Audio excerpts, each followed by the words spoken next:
ये कहानी मैं अनाबिया के पॉइंट ऑफ व्यू से बताने जा रही हूँ। ये बात बस कुछ दिन पहले की ही है। वो साल का आखिरी दिन था और बस कुछ देर में न्यू ईयर स्टार्ट होने वाला था। मैं और मेरी बेस्ट फ्रेंड न्यू ईयर की एक पार्टी में गए हुए थे और खूब एंजॉय कर रहे थे। हमें बहुत मज़ा आ रहा था। हमने वहाँ खूब एंजॉय किया, मज़े मज़े के खाने खाए, डांस किया। जब हमने एंजॉय कर लिया तो हमने घर जाने का डिसाइड किया। बहुत ज़्यादा थक जाने की वजह से मैंने अपनी फ्रेंड सुहाना के घर रहने का डिसाइड किया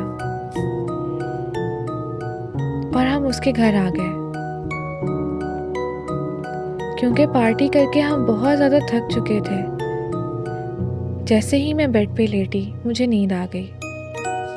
मैं आधी नींद में थी लेकिन मुझे पता लग रहा था सुहाना मुझे इस कमरे में छोड़कर सोने जा रही है।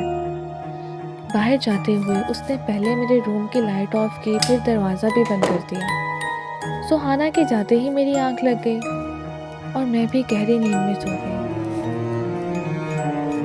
लेकिन रात के 2 बजे अचानक ही मेरी आंख खुल गई और मेरी नज़र गई सीधा सामने वाली दीवार पे, जिस पे एक बहुत ही भयानक सी पेंटिंग लगी हुई थी।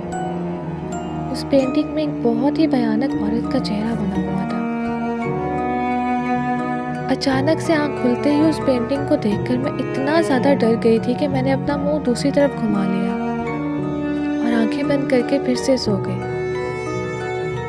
अगली सुबह जब मेरी दोस्त मुझे नाश्ता देने आई तो मैंने उससे कहा, क्या यार, तूने इस कमरे में इतनी खौफनाक पेंटिंग क्यों लगा रखी है? मेरा तो उसकी तरफ फिर से देखने का भी मन नहीं किया। मेरी बात को सुनकर सुहाना परेशान हो गई और फिर बोली, अनाबिया, तुम किस पेंटिंग की बात कर रही हो? इस कमरे में तो कोई भी पेंटिंग नहीं है। और तभी मैंने उसे कहा, यार, वही वाली पेंटिंग जो सामने वाली दीवार पे है। और मैंने जैसे ही मुड़कर उस दीवार की तरफ देखा तो मैं हैरान रह गई। वहाँ पे कोई भी पेंटिंग नहीं थी, बल्कि वहाँ तो एक खिड़की थी।